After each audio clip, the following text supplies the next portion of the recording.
하나님의 말씀은 마태복음 26장 1절에서 16절입니다. 마태복음 26장 1절. 예수께서 이 말씀을 다 마치시고 제자들에게 이르시되 너희가 아는 바와 같이 이틀이 지나면 유월절이라 인자가 십자가에 못 박히기 위하여 팔리리라 하시더라. 그때 대제사장들과 백성의 장로들이 가야바라 하는 대제사장 관정에 모여 예수를 흉계를 잡아 죽이려고 언언하되 말하기를 밀란이 날까 하노니 명절에는 말하지 말자 하더라. 예수께서 베다니 나병 환자 시몬의 집에 계실 때에 한 여자가 매우 귀한 향유 한 옥합을 가지고 나와서 식사하시는 예수의 머리에 부으니 제자들이 보고 공개하여 이르되 무슨 의도로 이것을 흡의하느냐. 이것을 비싼 값에 팔아 가난한 자들에게 줄 수 있었겠도다 하거늘. 예수께서 하시고 그들에게 이르시되 너희가 어찌하여 이 여자를 괴롭게 하느냐. 그가 내게 좋은 일을 하였느니라. 가난한 자들은 항상 너희와 함께 있거니와 나는 항상 함께 있지 아니하리라. 이 여자가 내 몸에 이 향유를 부은 것은 내 장례를 위하여 함이니라. 내가 진실로 너희에게 이르노니 온 천하에 어디서든지 이 복음이 전파되는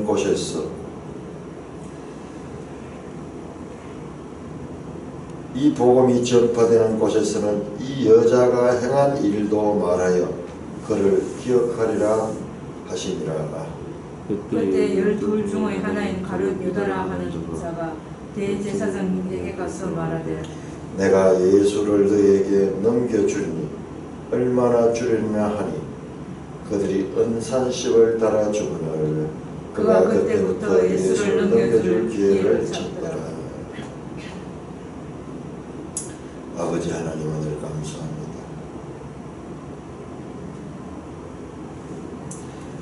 이 아침도 우리에게 특별한 은혜를 베풀어 주셨어. 나그네 같고 꿈과 같고 사실 없는 것 같은 이 땅에서의 시간 속에서 영원하신 하나님의 말씀 양식 삼아 영생의 삶을 이 땅에서 더 살아갈 수 있도록 은혜를 베풀어 주시니 감사를 드립니다. 예수님 이름으로 감사하며 기도드리옵나이다. 아멘. 자, 26장 그리고 27장은 예수님의 순환, 즉 예수님께서 고문을 당하시고 그리고 십자가에 못 박혀 죽으시는 예수님의 순환 기사를 다루는 장입니다.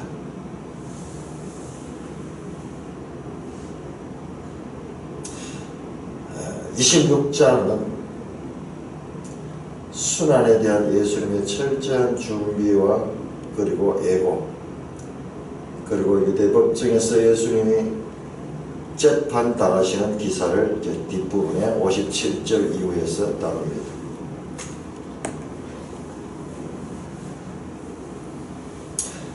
(1절입니다) 예수께서 이 말씀을 다 마치시고 제자들에게 이르시되, 예수께서 이 말씀을 다 마치시고, 이 말씀이 무엇입니까? 이 말씀은 바로 24장에서 25장에 마태복음의 묵시록이라고 하는 묵시록, 종말론,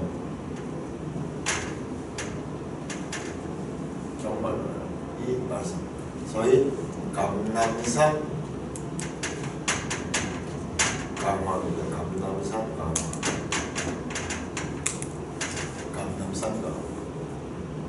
감남산에서 제자들에게 따로, 제자들만 들었습니다. 제자들에게 따로 두 가지, 성전 파괴와 그리고 주의 재림, 세상 끝에 대한 가르침, 그것이 바로 이 말씀입니다. 이 말씀. 그리고 마지막 주님께서 생애 마지막에 제자들에게 가르치신 말씀입니다. 자, 마태복음에는 이와 같은 관용구, 예수께서 이 말씀을 다 마치시고 하는 이와 같은 관용구가 5개 나옵니다. 그래서 마태복음을 깊이 연구한 학자들은요, 마태복음에는 예수님의 5 광화가 있다. 5 광화가 있다.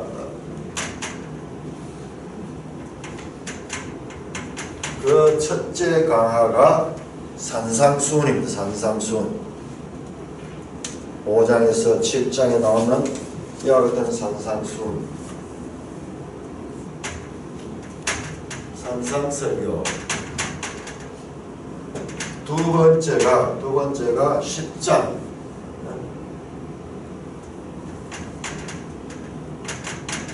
두 번째가 10장에 나오는 제자들을 파송하는 파송설교.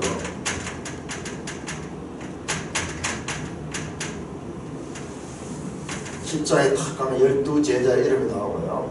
그 12제자를 보낼 때 그때 말씀하시고, 그리고 세 번째 설교가 천국 설교. 천국은 이와 같으니 하면서 여기에 비유, 말씀을 씨 뿌리는 자 비유를 시작해서 여러 개 연속되는 비유로 이루어진 천국 설교가 13장이에요. 13장. 그리고 네 번째가 18장에 나오는 교회 설교입니다. 교회 설교.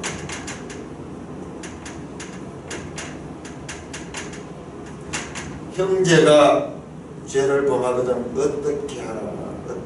첫째, 그이가 1대1로 말하고, 둘째, 그리고 이 두세 사람을 정인을 데려가서 말하고, 그래도 안 되면 교회에 말하다. 교회에 말하다. 그래서 그래도 되지 않거든 그들을 이방인과 세리처럼 여기라. 끝까지 사랑하고 그들 불쌍히 여기라. 그 영혼을 위하여 할 수 있는 노력을 다 했다. 지극히 작은 자 한 형제. 천국에서는 어린아이를 하나 데려놓고 이것이 작은 자가 이 큰 자다. 그 가르침이 18장 이 교회에 대한 설교예요. 그리고 마지막 5번째가 감람산 설교. 감람산 24에서 25절.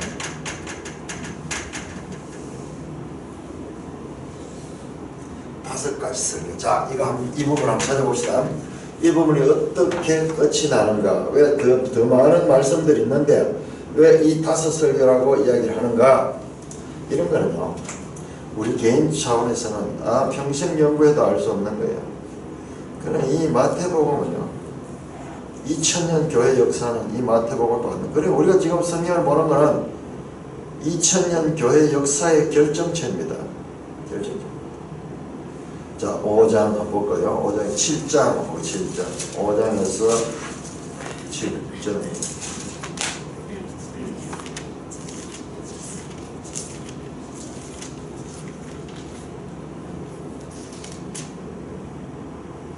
(7장 28절) 7장 28절.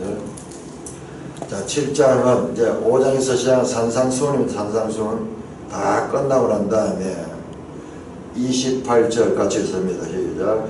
예수께서 이 말씀을 마치심에 무리들이 그 가르치심에 놀라니. 자, 이 말씀을 마쳤다. 이 5장, 6장, 7장에 걸친 산상설교를 마쳤다 하는 그 이야기입니다. 자, 그 다음에 11장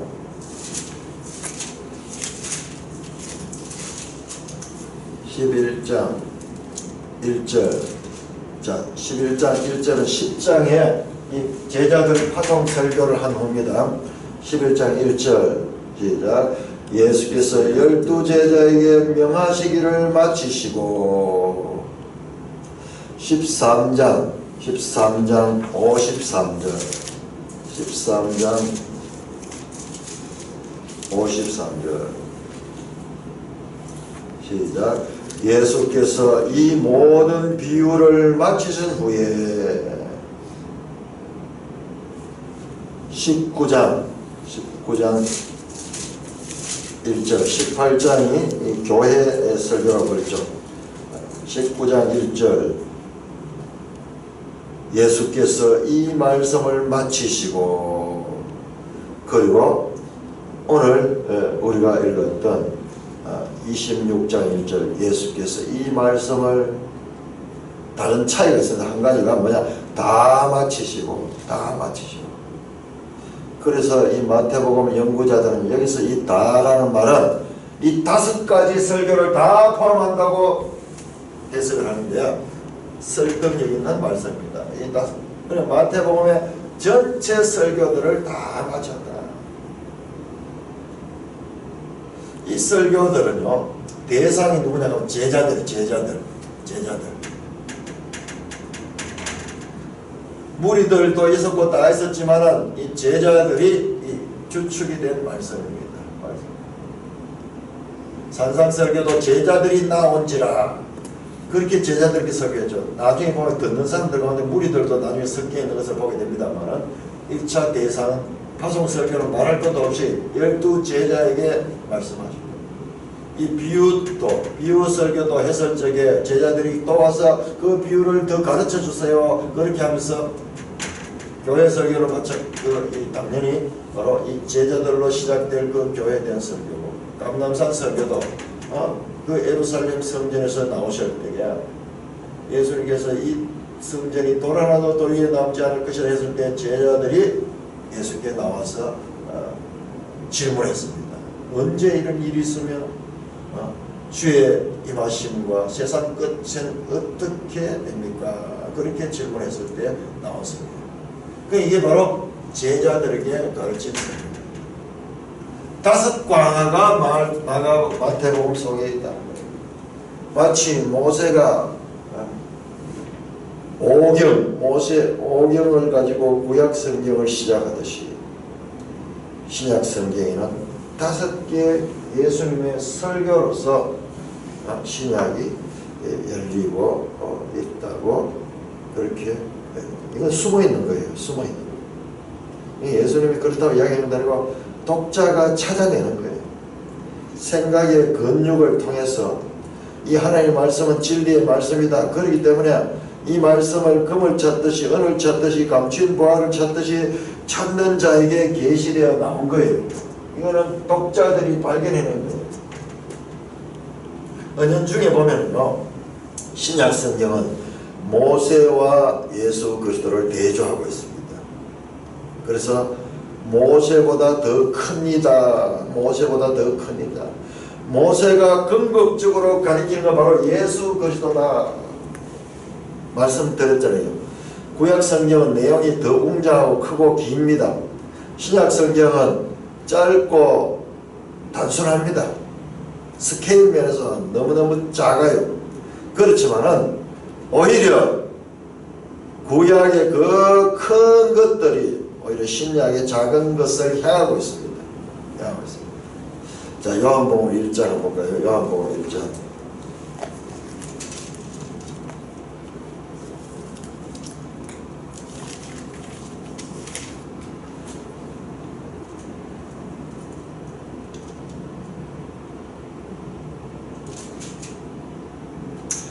(1장 17절) 시작. 율법은 모세로 말미암아 주어진 것이요 은혜와 진리는 예수 그리스도로 말미암아 온 것이라. 이 말씀 속에요, 그 뜻이 담겨 있습니다. 율법은 모세로 말미암아, 은혜와 진리는 예수 그리스도 말미암아. 모세 오경은 예수님의 5 설교를 향하고 있다. 새 모세, 옛 모세보다도 더 크신 이 모세가 궁극적으로 지향하는 이가 바로 예수 그리스도다라는 것이 이 마태복음 속에 은연중에 담겨져 있습니다. 자, 이 말씀을 다 마쳤다. 다 마치시고 이 5설교를 다 마친 것으로 보게 되면요, 28장, 마태복음 28장 뜻이 분명해집니다. 마태복음 28장 이제 마지막 예수님께서 성천하시기 전에 28장 20절 마지막 절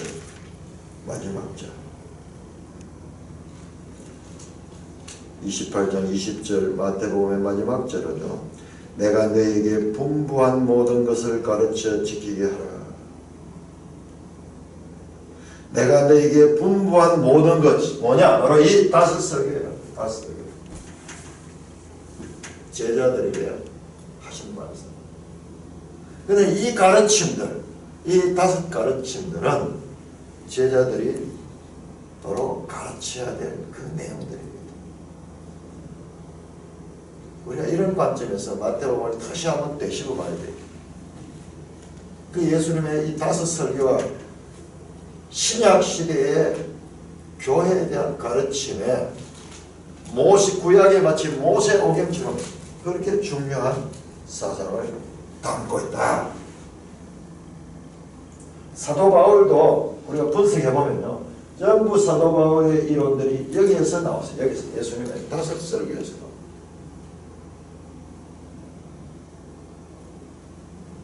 허술하게 그냥 옛날 이야기같이 쓰는 것 같은 책같이 오해해서는 안 됩니다. 뭐 이야기했다 저 이야기했다가 두서없이 하는 것 같이 보여지는 것 같지만은 이 성경 속에는요, 이와 같은 이 체계가 그 속에 들어져 있어요.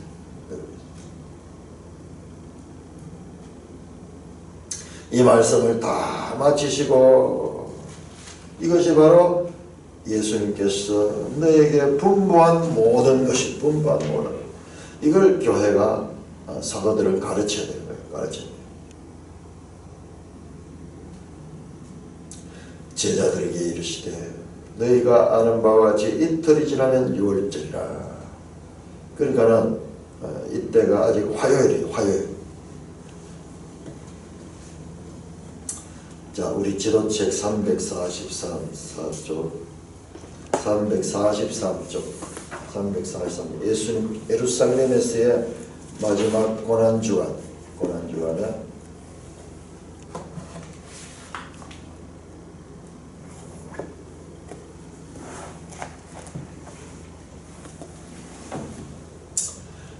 고난주간 화요일 보면 성전에서 가르치시고 종교 지도자들과 논쟁했고, 이게 21장부터 시작됐어요. 그리고 저 좌측편 제일 위에 보세요. 감람산 화요일 감람산에서 제자들에게 종말의 때에 관해 가르쳤다. 바로 이 감람산 강화입니다. 이게 전부 다 같은 날 화요일에 일어난 일입니다. 하루에 일어난 일이 지금 무려 이 5장에 걸쳐서 기록되어 있는 거예요. 기록되어 있는 것이.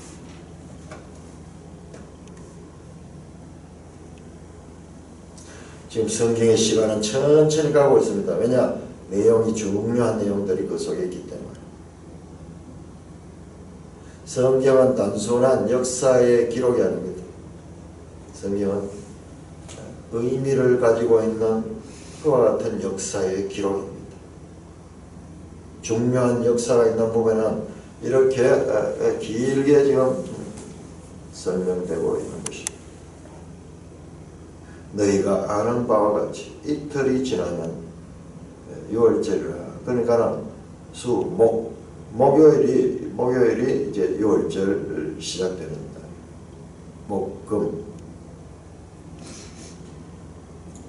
유월절이고 그 다음 날이 무교절이고 그렇게 하면서 유월절 절기라고 합니다. 일주일 동안 지키는 절기입니다. 유대인들의 3대 절기 가운데 포함되는 유월절 절기입니다. 자, 이 유월절이 어떻게 생겼습니까? 유월절이 바로 출애굽할 적이야. 모세를 통해서 주어진 절기가 유월절이지 않습니까? 예수 그리스도의 유월절은 뭐냐? 모세의 유월절은 출애굽이었지만 예수님도 이 출애굽을 하셨습니다. 어린 시절에 애굽에 들어가다 나왔잖아요. 그런데 이제 예수님이 하시고자 하는 출애굽은 무엇이냐면 온 인류를 구원하는, 온 세상을 구원하는 출애굽입니다. 출애굽. 모세의 출애굽과 비교할 수 없는 거예요. 모세는 모형과 그림자였어요. 이 6월절의 진정한 의미는 이스라엘 백성만 구원할 것이라 온 인류를 구원하는 그와 같은 사건입니다. 이와 같은 그리스도의 구속 사건의 이 의미를 이해하기 위해서는 구약 성경이 없이는 이해할 수 없는 거예요. 구약 성경에 한 백성이 바벨론의 종으로 있다, 거기서 구원받는, 그리고 그 홍해를 건너는 사건, 그리고 광야에서 말씀을 받는 사건, 이스라엘 역사를 통해서 일어나는 이 모든 사건들은 예수 사건을 이해할 수 있는 그와 같은 공식이 되는 거예요. 우리가 이 곱셈을 하려고 하면 이 곱셈의 공식을 알아야 되듯이 그와 같은 의미를 가지고 있는 거예요. 공식이 목적이 아니고 그 공식은 곱셈, 엄청나게 많은 곱셈을 할 수 있는 기초적인 것과 같은 형식이 되는 것입니다. 예수 그리스도는 누구냐? 출애굽보다 더 큰 출애굽을 하시는 분이고 모세보다 더 크신 이다.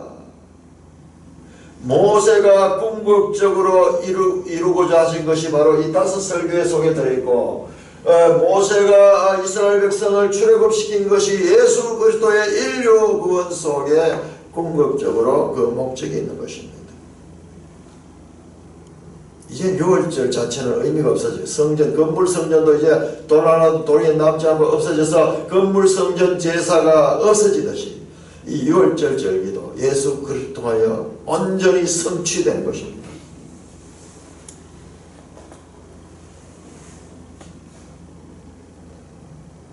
인자가 십자가에 못 박히기 위하여 팔리리라 하시니, 자, 네 번째, 자신이 십자가의 죽으심에 대한 말씀입니다.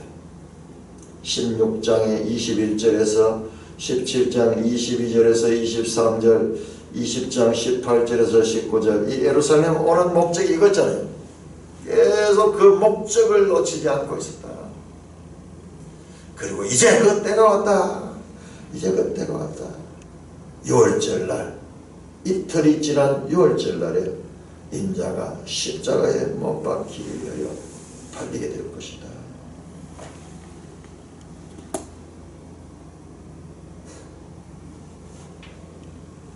예수님께서 이렇게 말씀합니다. 그때 대제사장들과 백성의 장로들이, 자, 예수님은 이 말씀을 다 마치시고 아마 감람산을 향해 가지고 올라가서 이 길을 더 가십니다.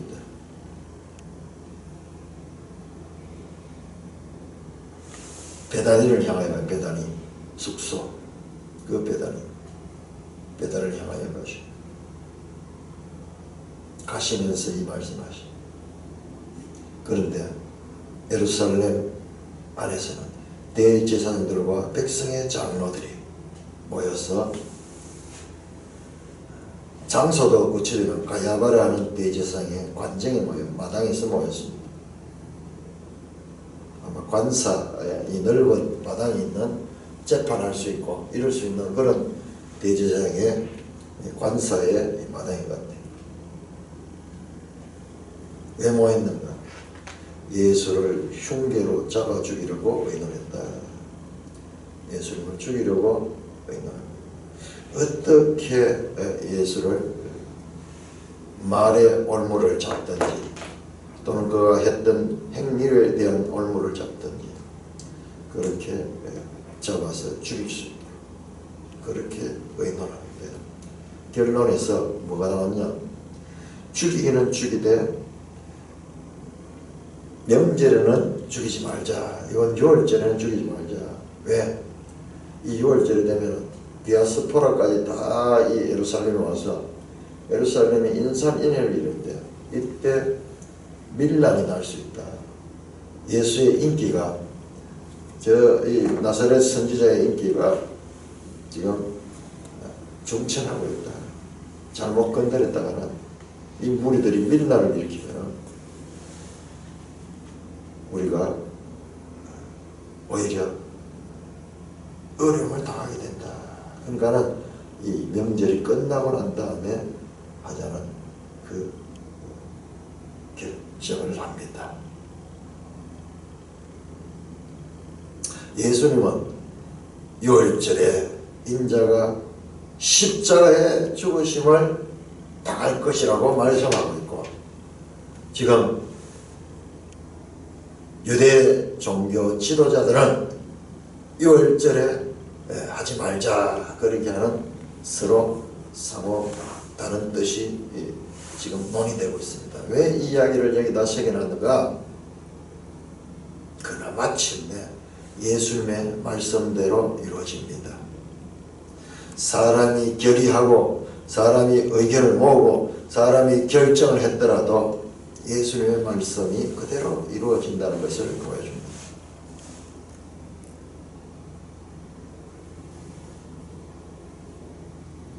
그러므로 예수님의 십자가의 죽으심은 유대인들의 흉계에 의해서 죽으신 것이 아닙니다. 예수님은 십자가의 죽음을 주도하십니다.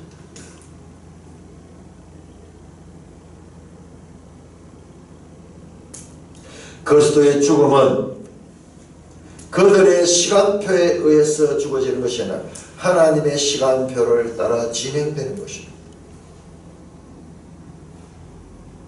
여기에서도 우리 하나님의 주권과 사람의 책임을 적용할 수 있겠네요. 하나님께서 주권적으로 허락하지 않으면 사람이 아무리 해도 할 수 없습니다. 하나님의 주권과 사람의 책임의 관계는요, 우선순위가 있습니다. 하나님 주권이 먼저입니다.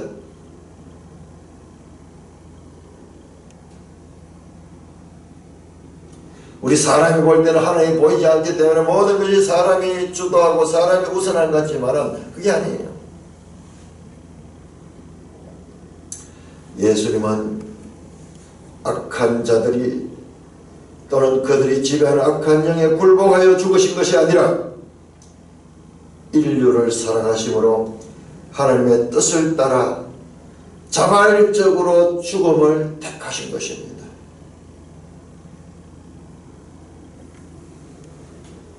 여기 이제 그 말씀이 그 속에 이 행간 속에 암시되는 거예요.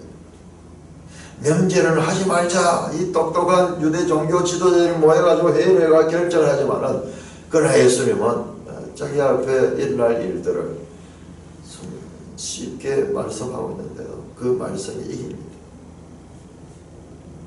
결국 예수님의 십자가의 죽으심은 하나님의 뜻 가운데 자발적 죽음이지 사람들의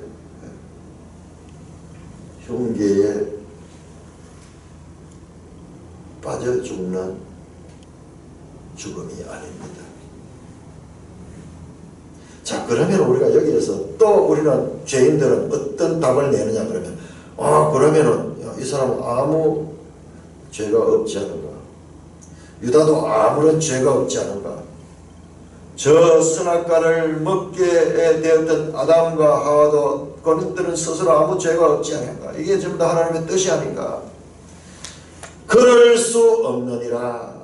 사도 바울은 로마서에서 가릅니다.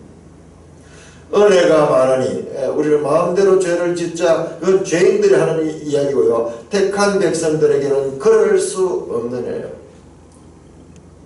메게노이터 그럴 수 없는. 오늘 항상 죄인들은 그렇게 생각하는 거예요. 그래서 애정론도 그렇게 해서, 그래서 애정론을 막 공격하는 거예요. 하나님의 주권과 사람의 책임에 연대 관계에 있습니다. 이들의 죄가 정죄받습니다. 이 세대에게 돌아가리라. 이 모든 심판이 이 세대에게 돌아가리라. 예수님께서 분명히 말씀하셨습니다.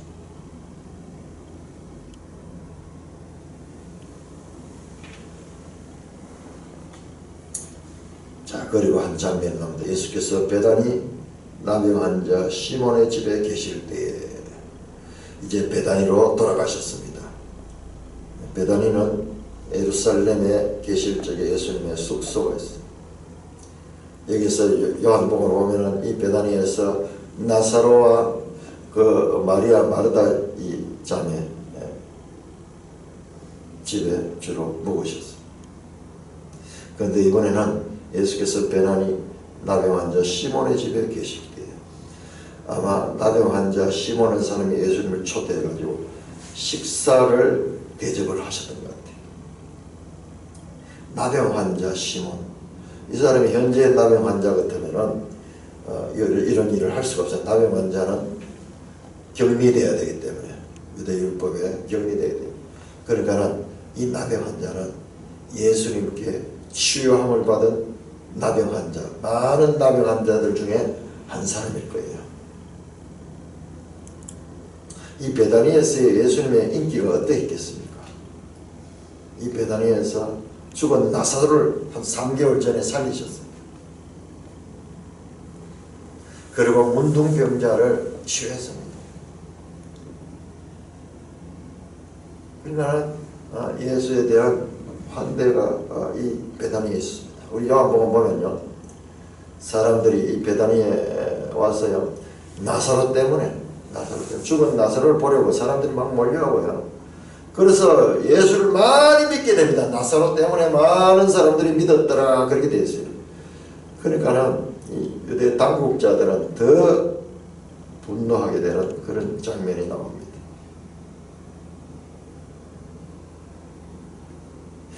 한 여자가 매우 귀한 향유 한 옥합을 가지고 나와서 식사하시는 예수의 머리에 부었습니다. 요한복음 12장 3절에도 이 기사인데 이 여자가 누구냐 그러면 마리아예요. 마리아. 바로 나사로의 누이 동생 마리아. 마르다의 자매 마리아입니다. 누가 보면 이 마리아는 예수님께서 그 베다니 나사로의 집에 머물렀을 적에 늘 그 예수님의 발밑에 앉아서 예수님의 말씀을 경청하던 자예요. 여자 제자예요. 여자 제자. 유명한 사건 있잖아요. 마리아와 마르다 사건. 마르다는 예수님을 대접하기 위해서 분주하게 지금 음식을 준비하는데 이 동생 마리아는 예수님의 발밑에 앉아 예수님의 말씀만 듣고 있는 거예요. 그래서 분주한 마르다가 예수님께 말하잖아요. 주여, 마리아에게 좀 뭐를 가소서, 나오라소서. 나는 지금 이렇게 바쁜데 쟤는 그냥 예수님 말씀만 듣고 있습니다. 그럴 적에 예수님께서 아니다, 마리아가 더 귀한 것을 택하고 있다. 그 말씀을 들었던 그 마리아예요. 말씀의 여인 마리아입니다. 그런데 이 마태복음은 한 여자로 되어 있어요. 익명으로 처리되어 있습니다. 매우 귀한 향유 한 옥합을 가지고 왔다. 자, 매일성경 주석을 보면 향유 한 옥합은 마가복음 14장 5절에 보면 값이 나옵니다. 약 300데나리온 되는 귀한 나드 향유, 향유의 종류까지 나옵니다. 값으로 치면 약 300데나리온 되는 향유의 종류는 나드 향유. 마태는 그 향유의 종류라든지 값에 대해서는 소홀히 하고 이 기사를 기록하고 있습니다. 그러니까 복음서마다 강조점이 달라요. 그래서 이 사복음서를 통해서 예수님에 대해서 우리가 입체적으로 이해할 수 있습니다. 300데나리온은 한 데나리온이 노동자 일당으로 치면, 우리로 치면 요즘 한 8만원 치면 300데나리온은요 2,400만원. 큰 돈이에요. 향유 한 옥합에 2,400만원. 얼마나 귀한 향유겠어요. 가장 귀한 향유입니다. 우리는 이런 문화를 잘 이해를 못하는데 이쪽에는 이 향유를 이 손님에게 뿌려주고 뭐 이런 문화가 많이 있더라고요. 매우 귀한 향유니까 아주 값비쌉니다. 한 옥합에 2,400만원. 그야말로 명품 중에 명품입니다. 평생을 간직하면서 소중히 여기는 그와 같은 향유입니다. 식사하시는 예수의 머리에 부었다. 머리에 부었다.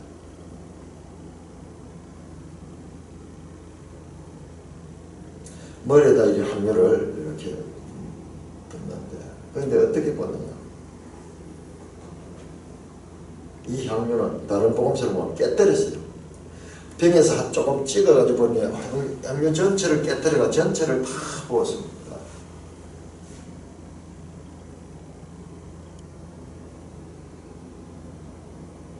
제자들이 보고 분개하여 이르되, 왜 제자들은 분개했을까요? 무슨 의도로 이것을 허비하느냐? 무슨 의도로? 네 무슨 생각을 가지고 이것을 지금 허비하고 있느냐? 이것을 비싼 값에 팔아 가난한 자들에게 줄 수 있었겠도다 하거라. 자, 이 제자들의 정의감이 나옵니다. 정의감.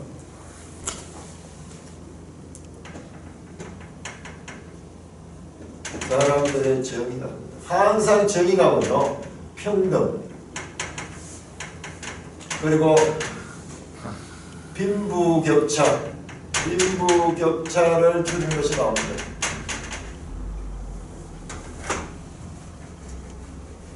오늘 우리 정부도 지금 이 빈부격차를 줄여가지고 있는 자들의 것을 빼앗아가지고 없는 자들에게 나누어주고 싶은 그와 같은 이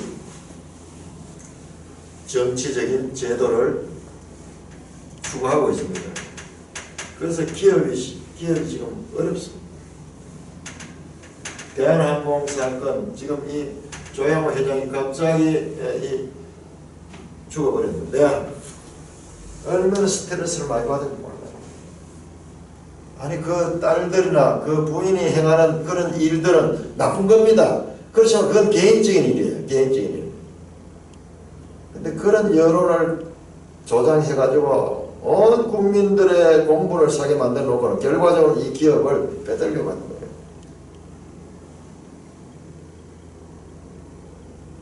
그래서 죽기까지 하는 이와 같은 기업을 적으로 봐요. 적으로.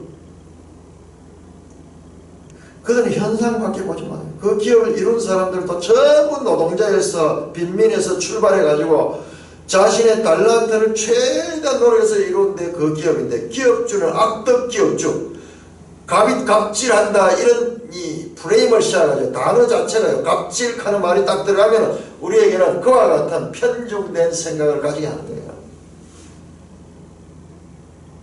이 정부 들어왔어요. 갑질 이야기가 갑자기 튀어나왔어요. 무슨 프랜차이즈 사장이라든지, 이제 기획된 보도들이, 기획된 보도. 나중에는 이 갑질, 소위 이 악한 기업주들의 그 기업을 빼앗아도 국민적으로 당연하다, 그런 생각을 가질 수 있도록 하기 위한 하나의 의도를 가지고 있었다고 볼 수밖에 없어요. 선전선동에 능한 사람들이 공산주의 사상을 가진 사람.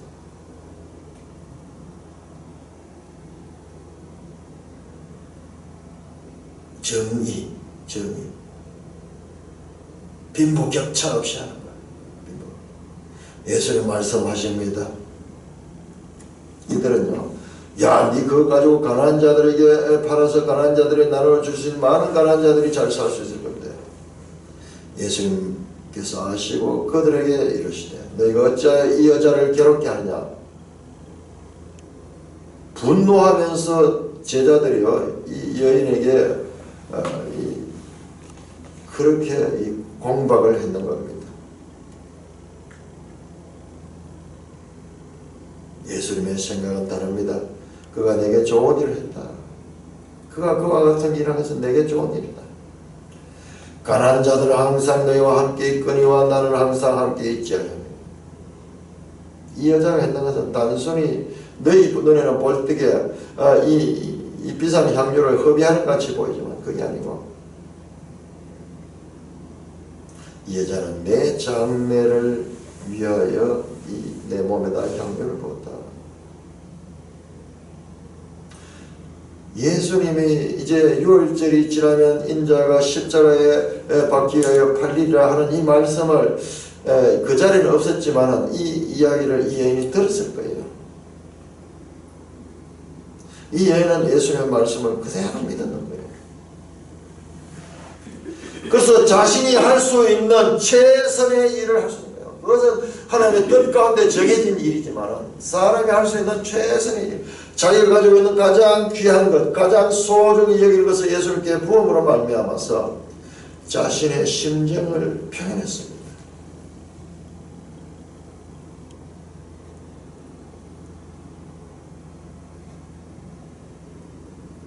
유대인들은 시신에도 또 향료를 바르고 그렇게 하는 전통이 뒤에도 보면 나오는데요. 그 장례를 준비한 가장 이 여인은 예수님을 제대로 알고 있고 예수님께서 기뻐하시는 일을 행했습니다. 그러나 제자들 눈에 볼 때는 이게 허비로 보여요. 거룩한 낭비,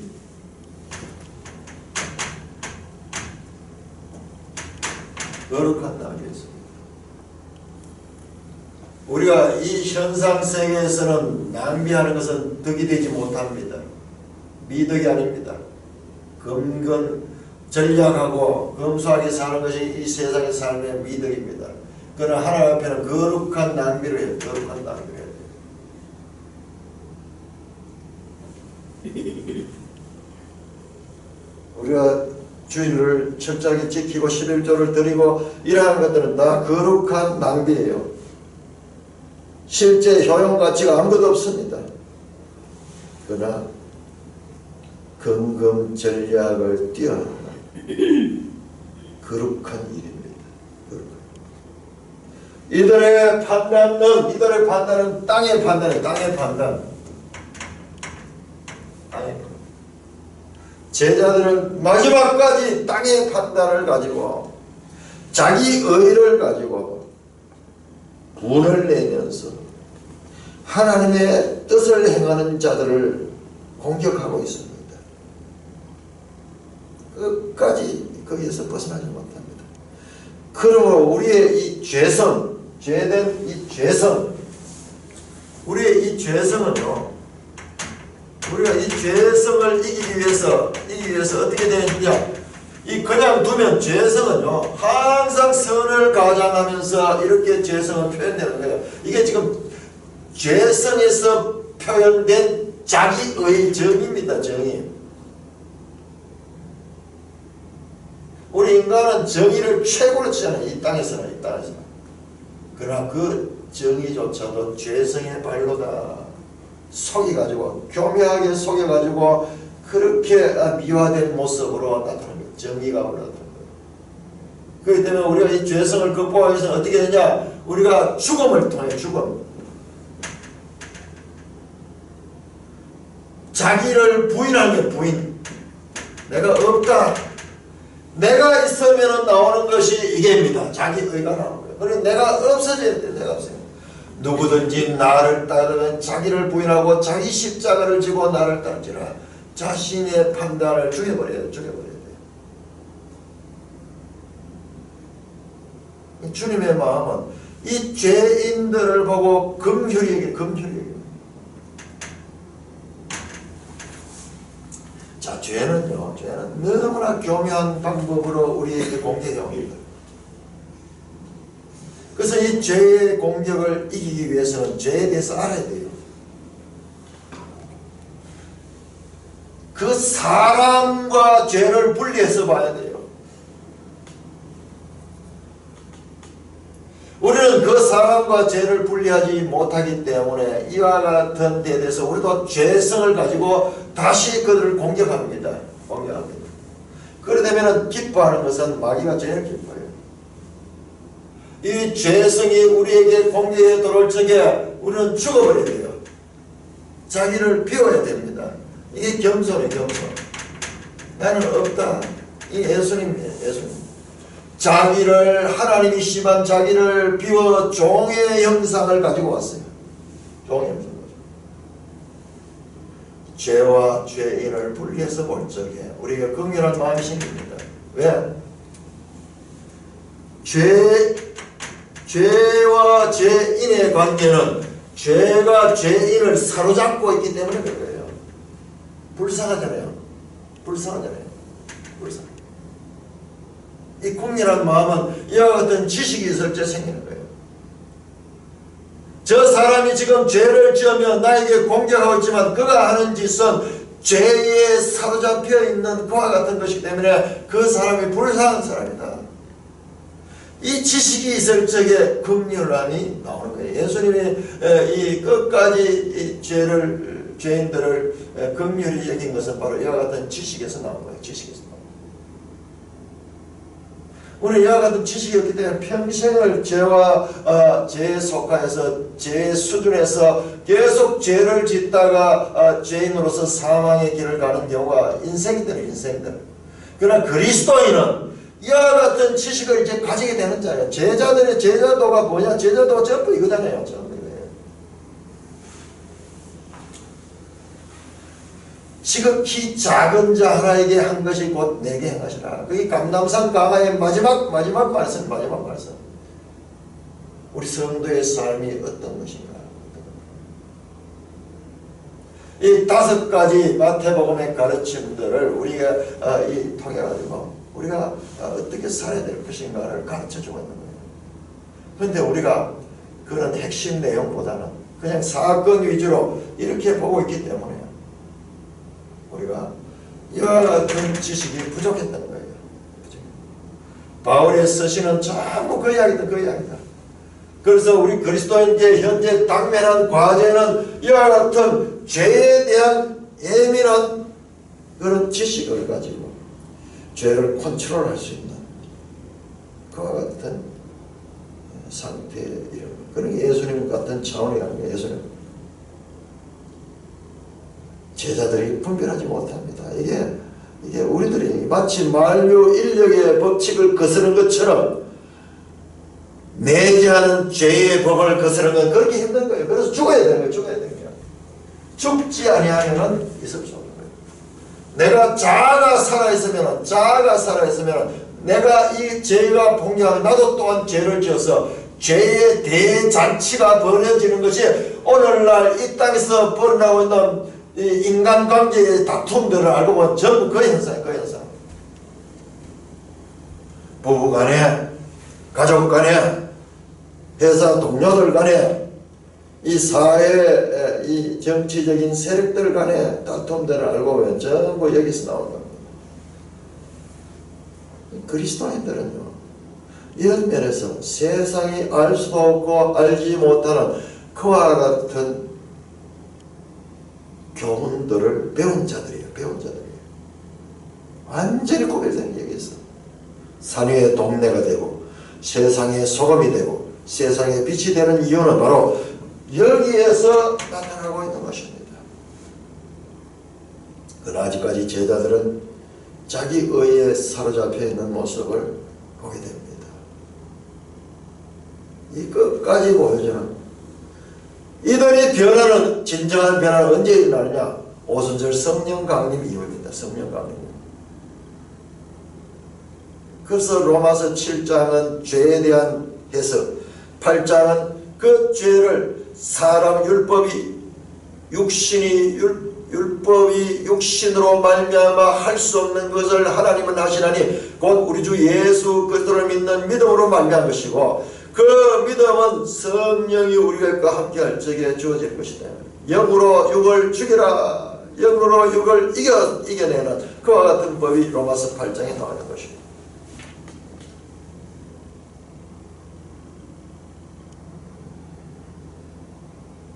이 여자가 내 몸에 이 향유를 부은 것은 내 장례를 위하여 함이니라. 진실로 너에게 이르노니 온 천하에 어디든지 이 복음이 전파되는 곳에 이 여자가 행한 일도 말하여 그를 기억하라. 자, 이 마지막에 가는 건 예수님이 다 공개합니다. 10장 6절에서 제자들을 보낼 때 딴 데 가지 마라. 이스라엘 백성들에만 가라. 15장 24절에서도 마찬가지예요. 이스라엘 백성 우선주의로 나갔던 주님께서 이제는 때가 되니까는 온 천하에 어디선지 마태복음 28장 19절은 온 천하의 제자들이 나갈 것을 말씀하고 있습니다. 자, 구원계시의 발전성이라는 이 원리를 이해하지 못하고 성경을 해석하면요, 성경은 모순투성이잖아요. 이스라엘만 가라고 했던 분이 온천에 가라고. 그게 뭐냐? 때를 따라서 교훈이 달라집니다. 이제는 마지막에는 자신이 메시아심을 드러내고 그 앞에서는 계속 자기를 숨기고 있었고 피하고 있었고 딴 사람들에게 이 일을 말하지 말라 했었지만 이제 때가 오니까 그 때가 오면 공개적으로 그 뜻을 다 드러내시고 계십니다. 이 여자가 행한 일도 말하여 그를 기억하려 하십니다. 이 여자는 예수님의 죽음을 생각하고 자신의 모든 것을 헌신했다. 말로 표현할 수 없는 것을 이 행위로 가장 귀한 것을 주님 앞에 드렸다.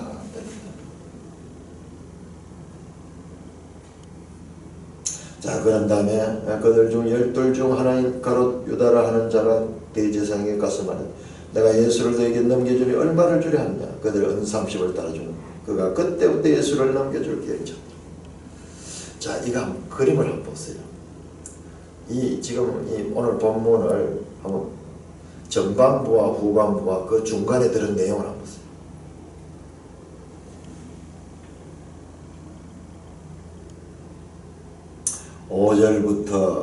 5절부터 13절까지는 예수님의 베다니에서 일어난 사건이고 그 예수님 그 사건을 전후해서 그 앞절과 그 후절은요 예수를 죽이려고 하는 유대인 종교 지도자들의 모습 그리고 가롯 유다와 이 종교 지도자들의 예수님을 죽이려고 하는 그와 같은 장면들이 그 사이에 있습니다. 그리고 그들의 모든 것을 알고 계시며 그 장례를 준비하고 있는 이와 같은 모습들.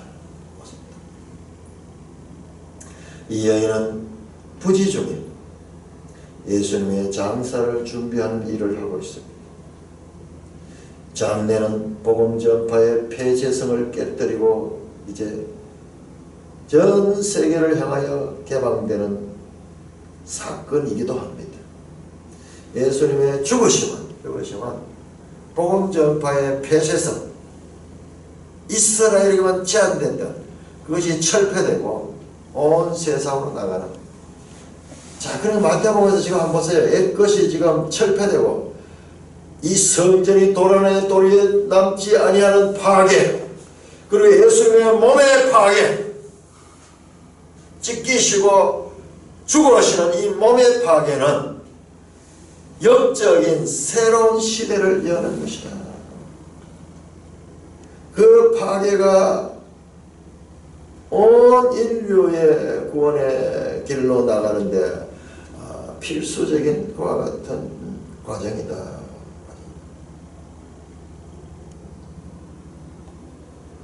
은 30을 달아줬다. 구체적으로 액수를 말하고 있습니다. 이것은 스가랴서 11장 12절에 나오는 스가랴의 예언을 성취하는 일입니다.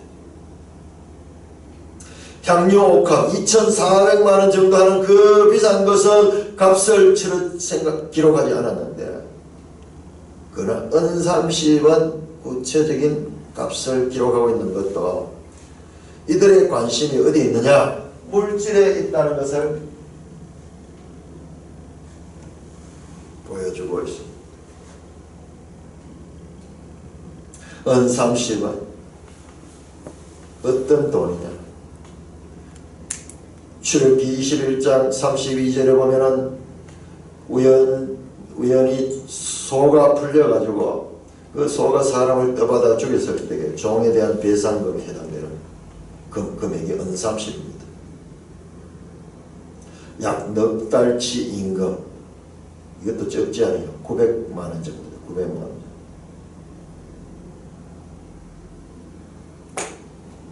예수님은 하찮은 황소에 죽임을 당한 사람들에 대한 배상금이 값으로 치어져서 예수님은 흥정의 대상이 되는 거래하고 있습니다. 가롯 유다와. 그때 12 중에 하나인 가롯 유다, 이 가룟 유다가 이 자리에 있었습니다. 그러다가 빠져나갔습니다. 그는 베다니에서 예루살렘으로 갔습니다. 요한복음은 마지막 만찬장에서 떠나가는 유다를 말하고 있습니다. 그런 유다는 계속 나갔다가 다시 들어가는 거죠. 사복음서를 이렇게 쭉 이렇게 조합해서 모자이크를 쭉 맞춰서 보면요, 이 마지막 우리 지도책에 나오는 343쪽에 나오는 이 지도책이 거기서 나오는 거예요. 사복음서를 다 합쳐가지고 그가 그때부터 예수를 넘겨줄 기회를 찾더라. 다시 베다니에 돌아왔습니다. 흥정이 끝나고 거래가 이제 성립이 되겠다 싶었습니다. 자, 매일 성경 8절 9절에 대한 해설을 한번 보십시다. 참 잘 되어 있습니다. 이 해설은 지금 이번에 이 마태복음 해설은 참 잘 되는 것 같아요. 제자들 값비싼 향유를 낭비한 향유를 분개합니다. 그것으로 가난한 이들을 구제할 수 있겠다고 생각하니 더 분통이 터질 것입니다. 그러나 주님은 그들의 차가운 이성과 계산적 사고보다 계산하지 않는 따뜻한 마음, 긍휼의 생각을 가진 여인을 더 귀하다고 여기십니다. 이 여인의 헌신은 효율과 합리성을 따지며 계산하는 사고로는 결코 다룰 수 없는 참된 하나님 사랑과 이웃 사랑의 태도입니다. 바로 예수님의 이 계명 중에 제일 큰 것이 무엇입니까? 해설적에 말씀했던 그 말씀을 그대로 순종하는 여인이 이 여인입니다. 이 여자는 예수님께로부터 말씀 듣는 것을 좋아하고 많은 말씀을 들었기 때문에 아마 예수님의 그 뜻을 가장 잘 알았을 거예요.